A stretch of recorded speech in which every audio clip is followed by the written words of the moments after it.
zookeepers, and welcome to this Planet Zoo gameplay demo. Thank you so much for joining us today. My name is Bo, I'm lead community manager here at Frontier, and today I'm joined by three lovely ladies on these sofas. We've got community manager Shantae, we've got senior artist Lisa Bowens, and QA tester Sam Marsh. Thank you so much for being here. How are you guys doing?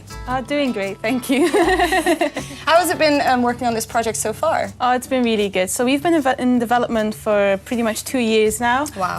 And I worked on Planet Coaster before, so coming on Planet Zoo was really just like a bit of sweet homecoming to me. Yeah. It's been really good. It's such a fun project to work on. And then this kind of time period is always my favorite because we get to show everyone what we've been doing, what we've been keeping secret for so long. Yeah. And then getting to see, everyone's reactions and the community's reactions to it is really satisfying. Awesome. I mean, I know us as community managers have absolutely loved seeing people's reactions to the game so far. But Sam, what are you most looking forward to about people's reactions? It's been fantastic, but I really think that it's such a special moment when you release that first animal into your zoo and you just feel like, get it out, I want to see it, I want to see it, I want to see what it's doing. And like seeing the incredible detail of the animal, watching it interact with things that you've put down for it, you've crafted for it, it's absolutely, it's amazing to watch, and I love it. And I know it'll be a rite of passage for players, I really do. Yeah. It's such a great moment. Yeah, completely agree. It's such an amazing game to see, and the animals really, they're beautiful. We'll have a look at them closer in a second. You may have seen a couple of snippets already of the gameplay demo because we have been releasing little pieces here and there during E3, but this is going to be the full roundup of that entire demo that we were showing behind closed doors at E3. We've got Sam, who is going to be our tour guide, our driver. She's got a special hat to show. And then Lisa is going to be our narrator on the journey. So let's take it away. So Lisa, what is Planet Zoo? So Planet Zoo is the next installment in the Planet franchise. It is a fully detailed and deep management sim, and it will have a lot of new gameplay and new management that we've added to this to make it really a fully new experience. So can you tell us a bit more about the park that we're seeing here? Yes, so this park, we'll get a better view of it later, has been inspired on the Serengeti and the Ngorongoro crater in Tanzania. As you can see here, everything has been built piece by piece, just like you would in Planet Coaster. So it gives you that same kind of boundless creativity that you had back then, but with lots of new themes and assets. And now we're getting quite a nice view here. You can see we're in a crater, and this specific park is a safari experience. Yeah. So it's got a lot more open expanses than you might traditionally expect from a classical zoo. So we've got these beautiful reticulated giraffes here. Yeah. Can you tell us a little bit about the authenticity of each animal? Yeah, so for every animal that we create, we try and be as authentic as possible. We go into all the little details. How does it walk? How does it behave? What does it look like? We try and really replicate the fur. We want to make it feel as lifelike as possible. And we do that for the big ones as well as we do for the little ones. So here you've got a little springbok. It's quite a lot smaller than the big giraffes are, but it's still got the same amount of detail to it. And if we try and get a close-up on one of our lovely giraffes, then we can see the fur shader that we've been working on, because it's really quite exquisite. Here we go. I think the giraffes are a really good candidate for showing this off because they've got that lovely little mane in the back. They're all fuzzy and cute, and it gives you a really good opportunity to look at the little ear floppity flops that it does. So these will live in social groups. If the animal actually has a need for a social group, they will do that. They will live together, they will breed to create young. We'll be celebrating the full life cycle in Planet Coaster with celebration when there's a birth and mourning when there is a death. And each animal is unique? Each animal is unique, so they are genetically determined. They will get genes from their parents. I know that fur, right? So they will look like their parents. So you can see family resemblance. Their patterns will be unique to the giraffes and stuff. So you will definitely be able to see, where their lineage is, where they come from. And that's not just the way they look, that's also how long they will live, how healthy they will be, how well they will breed. All impacts it, so you have to really manage your animal population well. Wow, yeah, that's incredible. Yeah, and it's lovely to see that you can have mixed habitats as well. Yeah, well, a lot of animals in the wild would, live together. They have kind of traits that play well with each other. Right. And we've got another example of a mixed habitat just across the lake, which will illustrate that as well.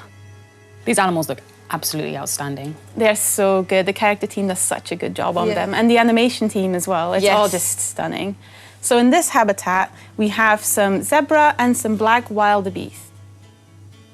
And they, in the wild, they will also share because their complementary behaviors help them to detect predators. Exactly. So by putting them in the same habitat, we consider both the animal species to be enriched. Oh, cool. And these are also herding animals, which means that they will feel the need to form a pack, and often you will see them herding together through the habitat. Oh, that's amazing. You just touched on animal enrichment. Can you tell us a bit more about that?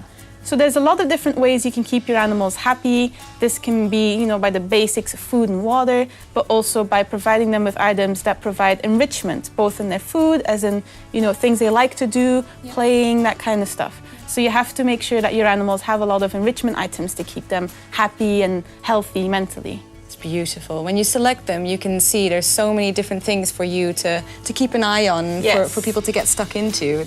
There are really a lot amazing. of needs that you will have to tend as a player. There's a lot of really deep management, which I'm really looking forward to everyone exploring. So as you said before, the terrain affects the animals. Yes, and a good way to show this is by looking at our saltwater crocodiles. Yeah, so even though these guys don't have any fur on them, obviously, their scales look absolutely Look at the amazing. detail. It is so Amazing. gorgeous. So terrain will impact the happiness of your animals. They will want a certain kind of makeup. They will want, you know, a certain amount of soil, a certain amount of rock. They will want grass or trees, or will not want it, depending on what their natural habitat is like.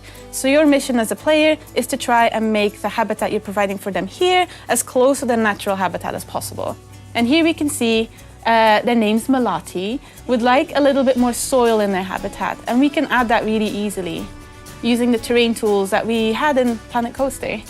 So here you can see Sam selecting some soil. You're just gonna tweak those settings a bit. Now, this is one of my favorite bits because it just immediately updates there, and it's so So you can well see, done. yeah, by just painting in a bit more soil, the happiness level goes up. And something that was previously in Planet Coaster just aesthetics is now in Planet Zoo actually part of the management. So you making a really pretty looking habitat is not just pretty for you, it's also perfect for the animal. It will be happier if it's got its own flora in there, if it's got the right amount of grass and rock and everything in there. So it adds a lot of meaningfulness to your creativity.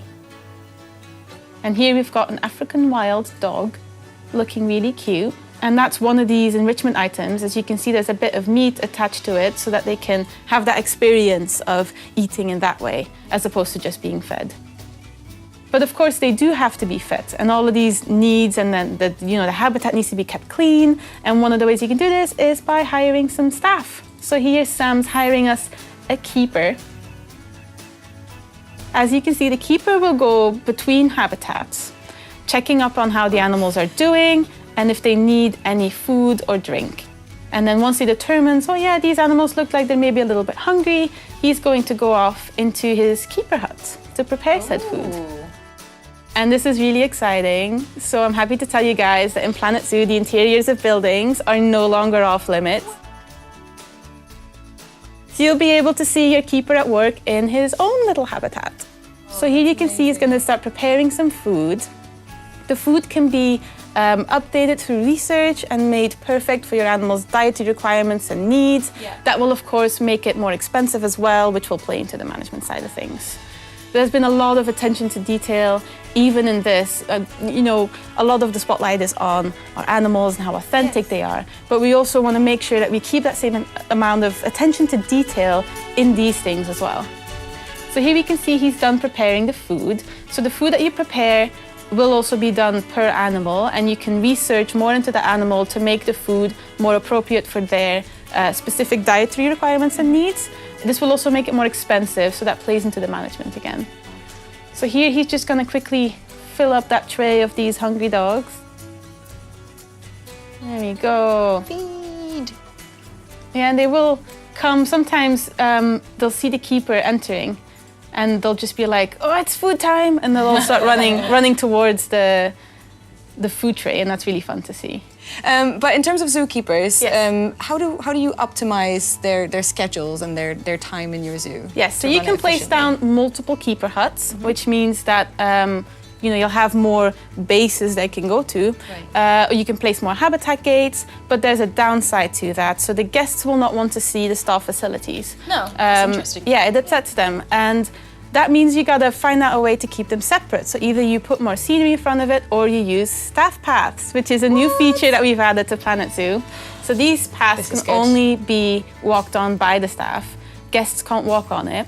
And that means you can really easily cordon off certain areas of the zoo for staff only. Yes, that's brilliant. That's so exciting. So that allows you to maximize your keepers, output while making sure that it's still, behind closed doors like you would in a regular zoo. Absolutely, absolutely. So we are seeing the Africa theme African here? theme, yes. Will there be different themes in the future? There will be different themes. We'll be talking about them at a later date. I can't wait to show you guys the other ones that we've got in store because there's some lovely things in there. Lovely. I'm really looking forward to it. And Planet Zoo is quite big on, we're authentic. Yeah. We're not just a management game. We want to be, true to real life zoos as well. Yeah. And something that plays a huge role there is conservation and preserving natural habitats of animals and sort of educating the guests about that. Yeah. How does that translate into Planet Zoo? So Planet Zoo is based off the modern zoo. So as you said, we want to make sure that we educate our guests about the animals that they've come here to see. So nowadays when you go to a zoo, you want to learn more about the animals that you're coming here to see. You want to know about their habitat, you want to know how they're doing. And one of the ways you can educate your guests is by using these Zoopedia screens. So these will be relevant to the animals in the habitat next to it. You place them close to a habitat. You can tell them to display information about one of the animals in the habitat. Amazing. And then this information will get better as you research more into the animal, and thus your guests' education need, which is a new need that they come into the park with, will, get filled up.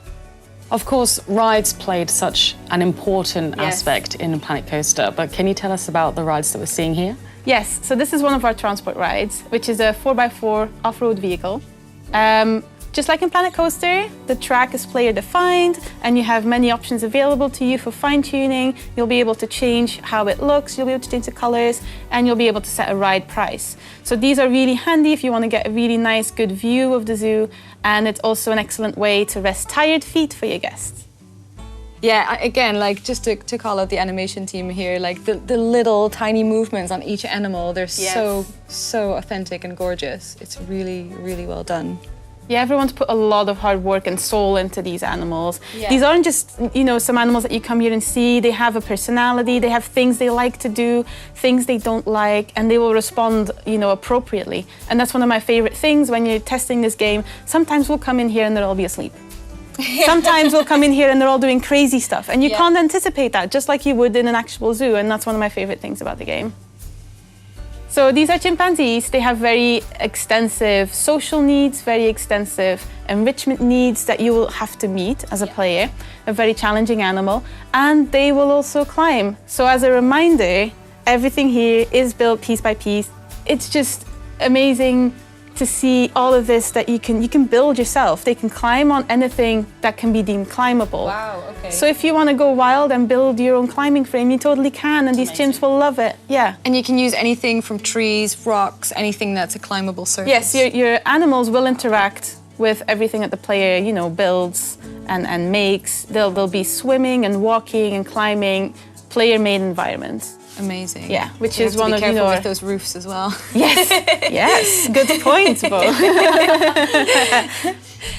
It's so much fun, and it means that, again, your creativity is going to be really meaningful because your climbing frame's not just going to look good, it's actually going to function. And that's, one of my favorite things about this game. I think it has a touch of magic to it, to seeing the chimps just scampering everywhere is so satisfying. But not just that, it's also an amazing achievement of the team to be able to pull this off. That seems something really special. We've had coders working on this pretty much non-stop for over a year now. They've put in so much hard work to get all of this up and running. And I think there's, no one else is doing anything like this right now, so it's really special to us. I know that a lot of people will want to see some of the smaller animals. These animals are absolutely outstanding, they're gorgeous, but we need to see some of the exhibit animals. I am loving this tour. Oh, it's amazing. It's great. I'm glad you're enjoying it. There we go. So here's an example of an exhibit building. In this specific exhibit that we'll be showing you today, we have the lesser Antillean iguana. So small. So you can see him there. We're lucky that they're out and about. Sometimes they like to hide, which you might know from, visiting zoos yourself. Absolutely. These are the animals that usually you have to do a bit of looking for. So just like the other animals, these have things that you need to tweak to make them feel at their happiest. You can change the temperature and the humidity in their exhibits to match what they would usually expect from a habitat, and that will improve their general welfare. They have needs, just like the larger animals, and they are just as important as your large habitat animals, and you have to take care of them the same way, and if you provide for them well, they will also breed. So there's a lot of enrichment levels that you can add to your exhibit, and these will add to their happiness with their habitat. And they will also mean that if you have two exhibits with the same animal in them, you can still make them look unique to each other, because you could swap out which enrichment you're using on every single one. So we've spoken about enrichment items, terrain, anything that can affect your animal's welfare. Is there anything else that we need to know? Well, we'll have a little glimpse of it here, but obviously animals' welfare depends on their environment most of the time. If it's a hot environment, you'll want to make sure that they're not too warm if they're not used to that, cold, not too cold if they're not used to that, and weather, just like you can see here. We will be going more in depth about weather at a later date, but we just want to give you a little sneaky peeky at what we've got going on here. If you build a shelter, they will shelter under it when it gets wet, or sometimes you can find these chimps sheltering under the bridge, which will also occlude the rain, so they can hide anywhere that the rain can't touch.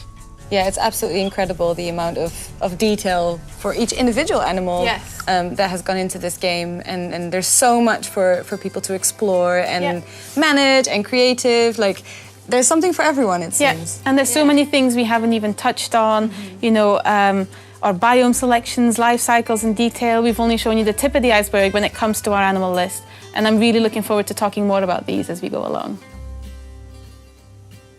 Thank you so much for joining us on that very wild ride. I think I can speak for the entire team when I say that we are super excited to show you what else we have in store for you. Of course, Planet Zoo is coming out on the 5th of November this year. So fast. And you can already pre-order the game right now. The link will be in the description below. And I just want to say thank you so much as well, Lisa, for narrating this beautiful journey that we had together, Sam for driving us through this amazing park, and Shantae for joining me on the sofa. Thank you so much for watching, and we'll be back very soon. Bye. Bye.